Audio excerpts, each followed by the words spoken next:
25th Sunday in ordinary time, year A. Quality of our output.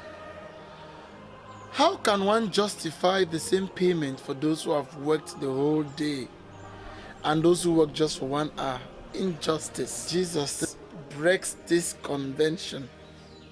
Our human thinking does not correspond always with the divine. Isaiah tells us clearly in the first reading, "For my thoughts are not your thoughts, my ways are not your ways. Yes, the heavens are as high above the earth as my ways are above your ways, my thoughts above your thoughts." God is merciful. He pardons unconditionally. But we do not do the same.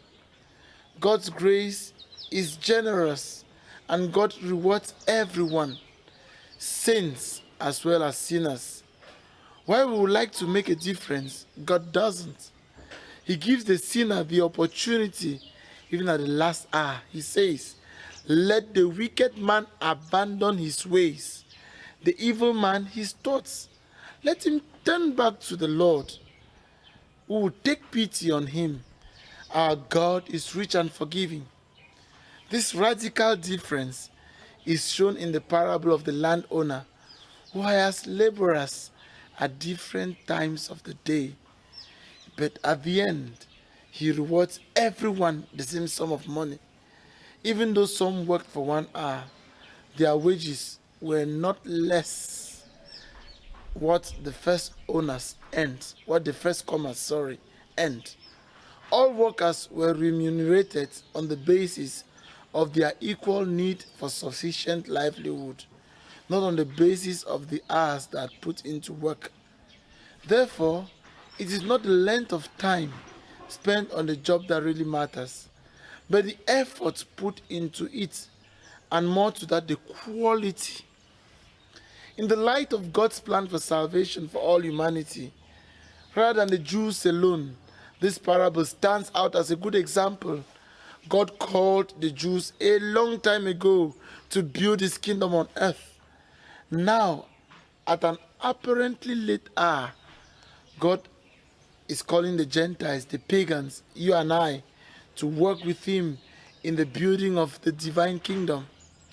The men who came last were treated the same as those who had done a heavy day's work in all the heat. This is so because salvation has no dimension. Salvation has no degrees. Someone is not more saved than another. Our last prize is salvation. The same reward, that is salvation and heavenly bliss, is to be given to the Christians of all ages with no preferential treatment or exclusive divine prerogative. The salvation, according to Peter, Acts chapter 10 verse 34, is to be given without partiality to anyone from every nation who fears God and acts uprightly. In our Christian lives, there are those who were born Christians. Their parents have been Christians before them, and they were baptized in infancy, and in no short time that received all the sacraments of initiation, and even celebrated their weddings in church. Others embraced Christianity while in the secondary school and university.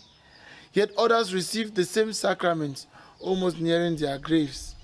Just like in the parable of the talents, Matthew chapter 25 verse 14 to 30. It does not matter the number of talents received, but the way it is fructified. Some may have received all these sacraments, but buried their talents in the ground.